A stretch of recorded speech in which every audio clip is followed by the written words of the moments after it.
तो हेलो साथियों, नमस्कार। स्वागत है आपका अपने चैनल सक्सेस जंक्शन एक कदम सफलता की ओर में। और हम लेकर के आ गए हैं आपके लिए एमपी पटवारी परीक्षा 2023 24 मार्च 2023 का शिफ्ट वन का एनालिसिस। बहुत सारे प्रश्न हमको यहाँ पर मिल चुके हैं। हर एक प्रश्न के बारे में डिटेल में आपको जानकारी देंगे, जिससे कि उससे संबंधित अगर कोई अन्य प्रश्न भी आपकी परीक्षा में आगे आता है तो आप उसे बड़ी आसानी से सॉल्व कर सकें, क्योंकि बहुत सारे प्रश्न रिपीट हो रहे हैं। अभी हम आपको बताएंगे कि जिन लोगों ने हमारा पहले से जो एनालिसिस देखते आ रहे हैं उनको कितना ज़्यादा फ़ायदा यहाँ पर मिला है एग्ज़ाम में, कितने प्रश्न यहाँ पर रिपीट हुए हैं। वीडियो को शुरू से लेकर के अंत तक देखिएगा। लास्ट में हम आपको बताएँगे कि हर सब्जेक्ट से कितने प्रश्न आए हैं और आज की शिफ्ट का कट ऑफ कितना जा सकता है, ठीक है? चाहे वो science, math, Hindi, English, reasoning, management, बहुत सारे प्रश्न हमको यहाँ पर मिल गए हैं। तो चलिए शुरुआत करते हैं बिना समय गवाए हुए। 10 से 15 मिनट की वीडियो होगी। पूरा एग्ज़ाम एनालिसिस आपको मिल जाएगा, पूरे एग्ज़ाम के बारे में डिटेल में आपको जानकारी मिल जाएगी। तो वीडियो को लाइक करके चैनल को सब्सक्राइब ज़रूर कर लेंगे। ये वीडियो थोड़ा-सा लेट आ रही है, क्योंकि इससे पहले हमने कोऑपरेटिव बैंक का जो एग्ज़ाम हुआ है सुबह, उसकी एनालिसिस की थी, इसलिए थोड़ा-सा लेट हो गया, ठीक है? चलिए शुरुआत करते हैं। आइए देखते हैं पहला प्रश्न। भारत में किलों का रत्न किसे कहा जाता है? तो सबको पता है, ग्वालियर के किले को भारत के किलों का रत्न भी कहा जाता है। इसे पूर्व का द्वार भी कहा जाता है और किलों का जिब्राल्टर भी कहते हैं। जिब्राल्टर ऑफ फोर्ट किसे कहते हैं? तो ग्वालियर के किले को कहते हैं। और शून्य की खोज कहाँ पर हुई थी? तो ग्वालियर के किले में ही शून्य की खोज हुई थी। यहाँ पर एक बोर्ड भी ऑलरेडी लगाया जा चुका है। तो ये सारे प्रश्न आपको याद रखना। अभी शून्य वाला प्रश्न आया था तो हमने जिब्राल्टर वाला भी बताया था और किलों का रत्न भी बताया था। अभी जब हमने प्रीवियस एग्जाम का जो एनालिसिस कराया था, ठीक है, तो वहीं से ये प्रश्न आ गया। इतना फायदा आपको मिल सकता है अगर आप लगातार वीडियो देखते रहेंगे, ठीक है। चलिए आगे बढ़ते हैं। द्रौपदी मुर्मू कौन से क्रम की राष्ट्रपति हैं भारत की? तो 15वीं राष्ट्रपति हैं द्रौपदी मुर्मू, सबको पता है। और महिला में अगर पूछे तो दूसरी महिला राष्ट्रपति हैं। पहली महिला राष्ट्रपति कौन थी? ये कमेंट बॉक्स में आपको कमेंट करके बताना है, ठीक है। चलिए आगे बढ़ते हैं। 2 प्रश्न आज आपको कमेंट बॉक्स में कमेंट करने, देखिए।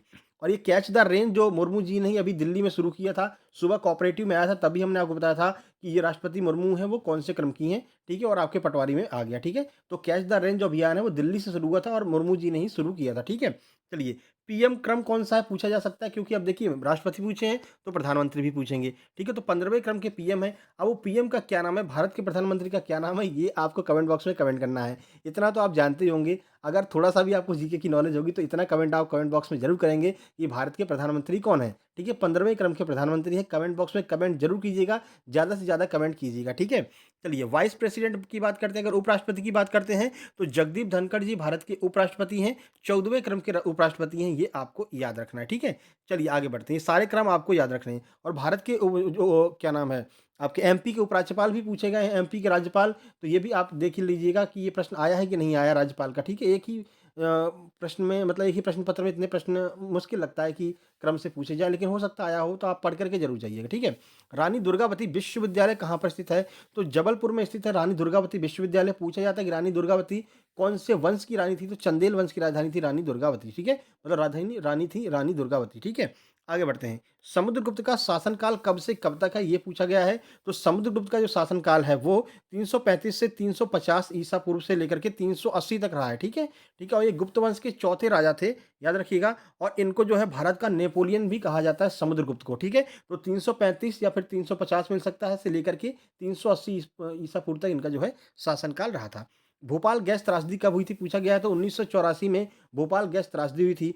कौन सी गैस का रिसाव हुआ था? तो मिथाइल आइसोसाइनाइड गैस का रिसाव हुआ था। और मुख्यमंत्री पूछे जाते हैं कि कौन थे उस समय पे? तो अर्जुन सिंह जो है वो उस समय मुख्यमंत्री थे, याद रखिएगा, ठीक है। आगे बढ़ते हैं। अंजू बाबी जार्ज किस खेल से संबंधित हैं? तो अंजू बाबी जार्ज एक एथलेटिक्स हैं, लंबी कूद से ये संबंधित हैं और कांस्य पदक इन्होंने ओलंपिक में जीता था, इसलिए ये प्रश्न पूछा गया है अंजू बाबी जार्ज के बारे में, ठीक है। 2011 की जनगणना के अनुसार मध्य प्रदेश के किस जिले की साक्षरता सबसे अधिक है? पहले भी हमने आपको जब एग्जाम एनालिसिस कराया था तो बहुत सारे प्रश्न बताए थे, उसमें इस प्रश्न को भी हमने डिस्कस किया था और आज देखिए सेम टू सेम वही प्रश्न रखा हुआ आ गया है। तो चलिए देख लेते हैं। मध्य प्रदेश में सर्वाधिक साक्षरता दर वाला जिला जबलपुर है, 81.1% यहाँ की साक्षरता है। और सबसे कम साक्षरता दर की बात करते हैं तो वो आपके अलीराजपुर की है, ये आपको याद रखना है, ठीक है। एमपी के लगभग 7 से 8 प्रश्न एमपी के आए थे। पैटर्न थोड़ा सा चेंज हुआ है मैथ में और रीजनिंग में, पैटर्न थोड़ा सा चेंज हुआ है, आगे आपको बताएंगे, ठीक है। वारेन हेस्टिंग का कार्यकाल जो है वो कब से कब तक था? तो वारेन हेस्टिंग का कार्यकाल 6 दिसंबर 1732 से 22 अगस्त 1818 तक इनका कार्यकाल था, याद रखिएगा। वर्ष 1987 में कनाडा में किस प्रोटोकॉल पर हस्ताक्षर हुए थे? आइए आंसर देखते हैं। प्रश्न का सही आंसर है मॉन्ट्रियल प्रोटोकॉल पर। कनाडा के जो है मॉन्ट्रियल शहर में 16 सितंबर 1987 में जो है 46 देशों ने यहाँ पर हस्ताक्षर किए थे। तो मॉन्ट्रियल प्रोटोकॉल जो है वो कनाडा में हुआ था 1987 में, याद रखिएगा। पूरा डिटेल हमने आपको बता दिया है, कितने देशों ने इसमें जो है साइन वगैरह किए थे, ठीक है। कम समय में अधिक से अधिक हम आपको जानकारी दे रहे हैं, सारे पेपर का एनालिसिस करा रहे हैं और इससे पहले हम कोऑपरेटिव का भी करा चुके हैं, इसके बाद भी कोऑपरेटिव का लेकर आएँगे। एमपी पटवारी सेकंड शिफ्ट भी लेकर के आएँगे। अब इतना हम आपके लिए कर रहे हैं तो आपका एक लाइक करना तो बनता है मेरे भाई, है ना? लाइक करके चैनल को सब्सक्राइब कर लीजिए और नोटिफ़िकेशन बेल ज़रूर दबा लेंगे। अभी कंप्यूटर के बारे में एक बहुत बड़ी जानकारी हम आपको देने वाले हैं। देखिए, एनआईसी की स्थापना किस वर्ष हुई थी? देखिए, तो राष्ट्रीय सूचना विज्ञान केंद्र यानी कि एनआईसी 1976 में इसकी स्थापना हुई थी। मुख्यालय इसका जो है वो नई दिल्ली में है, याद रखिएगा, ठीक है? फुल फॉर्म है राष्ट्रीय सुरक्षा विज्ञान केंद्र। चलिए आगे बढ़ते हैं। बहुरिया किसकी उपजनजाति है? ऐसा कुछ प्रश्न था, सही प्रश्न हमको मिल नहीं पाया है, लेकिन बहुरिया उपजनजाति से संबंधित एक प्रश्न था। इनमें से किसके द्वारा बायोगैस नहीं बनाई जा सकती है? तो बहुत सारे उसमें ऑप्शन दिए थे, मीथेन वगैरह बहुत सारे दिए थे, लेकिन उसमें मिट्टी भी ऑप्शन थी। तो मिट्टी के द्वारा बायोगैस का निर्माण नहीं किया जाता है, याद रखिएगा। प्रतिरोध का मात्रक पूछा गया, तो प्रतिरोध का मात्रक ओम होता है, सबको पता है, ठीक है। आगे बढ़ते हैं। शरीर के किस भाग के द्वारा जोड़ घटाव गुणा भाग जो है किया जाता है? तो सबको पता है मस्तिष्क के द्वारा ही ये गणितीय संक्रियाएं की जाती हैं। मानव में जो है मस्तिष्क के द्वारा की जाती हैं और कंप्यूटर में एएलयू के द्वारा की जाती हैं, ठीक है। आगे बढ़ते हैं। इनमें से गैर धातु कौन सी है? तो बहुत सारी धातुएं दी हुई थी, एक उसमें ऑक्सीजन भी दिया हुआ था। तो ऑक्सीजन गैस होती है, धातु नहीं होती है, तो ऑक्सीजन आपका आंसर हो जाएगा। हैजा किसकी वजह से होता है? तो पता है आपको, हैजा जीवाणु की वजह से होता है, ठीक है। ऑक्सीजन, कार्बन डाइऑक्साइड और मीथेन का परमाणु द्रव्यमान का अनुपात पूछा गया था। सबका परमाणु द्रव्यमान आपको याद होगा, तो आप आराम से रेशियो इसका निकाल सकते हैं। एड्स रोग किस वायरस की वजह से होता है? तो एचआईवी वायरस की वजह से एड्स रोग होता है। एचआईवी की फुल फॉर्म आप याद करके जाइएगा, पूछा जा सकता है। गतिज ऊर्जा का सूत्र पूछा गया था, तो के बराबर काइनेटिक एनर्जी बराबर 1/2 एम वी स्क्वायर जो है ये इसका सूत्र होता है गतिज ऊर्जा का। याद रखिएगा, फिजिक्स में दो न्यूमेरिकल भी आ जाए हैं, थोड़ा सा परिवर्तन मिला है। जो है आपका साइंस और जीके अच्छे नंबर की आई हुई है इस बार, मतलब अच्छे जो है काफ़ी अच्छे मार्जिन में आपकी एमपी जीके और साइंस मिलकर के आई है, ठीक है। चलिए, वायु प्रदूषण किसकी वजह से होता है? फिर से पूछ लिया है, प्रदूषण से एक प्रश्न आ रहे हैं, चाहे वो मिट्टी का प्रदूषण हो, वायु प्रदूषण हो, जल प्रदूषण हो, एक प्रश्न जरूर आता है। तो कारखानों के धुएं की वजह से वायु प्रदूषण होता है और कारखानों के निकले हुए जल की वजह से नदियों में प्रदूषण होता है, यानी कि जल प्रदूषण होता है। ये भी आपको याद रखना है, ठीक है। शौचालय को स्वच्छ रखने के लिए कौन सा जीवाणु उसमें डाला जाता है? आपको पता है बायो टॉयलेट शुरू हो चुके हैं, तो बायो टॉयलेट में कौन सा जीवाणु डाला जाता है? तो एनारोबिक बैक्टीरिया होते हैं जो बायो टॉयलेट में डाले जाते हैं, जो मानव मल को पानी और गैसों में बदल देते हैं, याद रखिएगा। चलिए, बात हिंदी की कर लेते हैं। हिंदी भी अच्छे प्रश्न आए हैं आज हिंदी में। हिंदी का भी पैटर्न बहुत चेंज हुआ, अभी तक छंद नहीं पूछे जा रहे थे, लेकिन आइए दिखाते हैं आज छंद के कितने प्रश्न पूछे गए हैं। समुद्र का पर्यायवाची पूछा था। संप्रदान तत्पुरुष समास का एक उदाहरण पूछा गया था। छप्पे छंद में कितनी मात्राएं होती हैं? ये पूछा गया था। वार्णिक छंद का एक उदाहरण पूछा गया था। छंद के आज 4-5 प्रश्न आए, देखिए इनमें से कौन सा एक सममात्रिक छंद है? तो मात्रिक छंद, सममात्रिक, अर्ध सममात्रिक, ये सब आपको पढ़ करके जाना है अगर आपका सेकंड फेज में एग्जाम है एमपी पटवारी का, ठीक है। अनेकार्थी शब्द पूछे गए थे। उत्प्रेक्षा अलंकार का एक उदाहरण भी पूछा गया था और कर्तवाच्य कर्मवाच्य यहाँ भी पूछे जा रहे हैं। चलिए, मैथ की बात कर लेते हैं। तो मैथ में क्या पैटर्न चेंज हुआ है? तो मैथ में अब एडवांस कम आ रहा है, 2-3 प्रश्न ही एडवांस के आ रहे हैं। अर्थमेटिक अच्छे नंबर में आ रहा है, लेकिन कैलकुलेटिव अर्थमेटिक आ रहा है। टाइम एंड वर्क खत्म हो गया है, पाइप एंड टंकी को जोड़ दिया गया है। एसआई सीआई फिर से नहीं आ रही, ठीक है। परसेंटेज के 2 प्रश्न थे, डीआई अब कम कर दी गई है, 3 डीआई के प्रश्न आ रहे हैं। पासा वाली प्रायिकता थी, पासा से संबंधित प्रायिकता थी, 2 प्रश्न प्रायिकता के थे।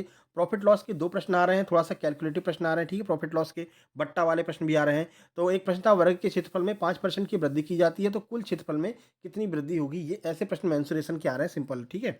समचतुर्भुज और घन से एक-एक प्रश्न आया था। यही 2-3 प्रश्न जो है वो आपके जो आपका एडवांस है उससे आया था और एक ट्रिग्नोमेट्री का भी सिंपल सा कोई फॉर्मूला वाला था, मतलब 90 माइनस करके उसका आंसर आ रहा था, ठीक है। बट्टा वाला प्रश्न भी एक आपका आया हुआ है। पाइप और टंकी आ गई, हमने आपको बताया टाइम एंड वर्क खत्म करके पाइप और टंकी वाले प्रश्न अब आने लगे हैं, ठीक है। उसी का पार्ट होता है तो थोड़ा सा चेंज तो देखने को मिलेगा। रीजनिंग की बात करते हैं तो रीजनिंग में सिटिंग अरेंजमेंट का प्रश्न आया था। 9 लोग जो है वो अंदर और बाहर मुँह करके बिठाए गए थे, यानी 9 लोग बैठे थे अंदर और बाहर मुँह करके, ठीक है। थोड़ा सा टफ आज रीजनिंग आई है, ठीक है। ऑर्डर रैंकिंग की बात करते हैं तो ऑर्डर रैंकिंग में एक रैंकिंग बनाई गई थी। ऊपर से नीचे की ओर जो है क्रम बताया जा रहा था, ऊपर से क्रम कौन सा, नीचे से क्रम कौन सा है, ये पूछा गया था, ठीक है। साइलॉग की बात करते हैं तो 3 से 4 प्रश्न साइलॉग के भी आए थे। एक प्रश्न आपका मैट्रिक्स का देखने को मिला था और डायरेक्शन के 2 प्रश्न आज देखने को मिले थे। डिस्टेंस एंड डायरेक्शन में थोड़ा सा उसमें दूरी वगैरह निकालने की भी वही जो है प्रश्न पूछे गए थे और कौन से किस दिशा में जा रहा है ये भी प्रश्न पूछा गया था। ब्लड रिलेशन के 3 से 4 प्रश्न पूछे गए थे। ब्लड रिलेशन के नॉर्मल लेवल का ब्लड रिलेशन आया हुआ था, ठीक है। इंग्लिश की बात करते हैं तो इंग्लिश में एक्टिव पैसिव से 2 प्रश्न थे। डायरेक्ट इनडायरेक्ट से आज बहुत प्रश्न आए, 7 प्रश्न डायरेक्ट और इनडायरेक्ट से आज देखने को मिले हैं, ठीक है।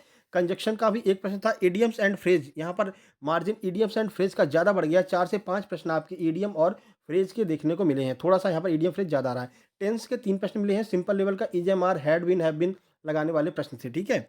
लेकिन मॉडल आप गायब है, मॉडल अब शुरू से ही नहीं आया और आपका आर्टिकल भी प्रश्न नहीं पूछे जा रहे हैं। पैराजंबल के 4 प्रश्न थे। स्टोरी बेस्ड पैराजंबल था, आसानी से आप सॉल्व कर सकते थे, ठीक है। उसके बाद मिसस्पेल्ड यानी कि जो मीनिंग वगैरह होती है, मीनिंग के 2 प्रश्न यहाँ पर आए थे, जो गलत लिखे थे उसको सही करना था, ठीक है। प्रबंधन की बात करते हैं तो प्रबंधन में विपणन से 2 प्रश्न आए थे, लेखांकन से 2 प्रश्न आए थे, मार्केटिंग के 5 प्रश्न आए थे आज, ठीक है। मार्केटिंग 5 प्रश्न, कंपनी से रिलेटेड 3 प्रश्न थे और एक प्रश्न था कि 4P में कौन-सा आता है? 4P आपने पढ़ा होगा, प्रबंधन पढ़ा होगा, तो 4P में कौन-सा आता है? एक ऑप्शन उसमें दिया हुआ था।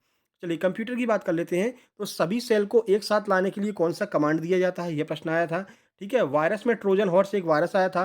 प्रिंटर कैसा डिवाइस है? ये पूछा गया था, ठीक है। उसके बाद में एमएस एक्सेल स्प्रेडशीट में कितने कॉलम और रो होती हैं? ये आपसे पूछा गया था। मेमोरी से रिलेटेड 2 प्रश्न पूछा गया था, आपको पता है। मेमोरी के रिलेटेड 2-3 प्रश्न हर शिफ्ट में आ रहे हैं, तो हमने मेमोरी वाला वीडियो ऑलरेडी बना दिया है, ठीक है।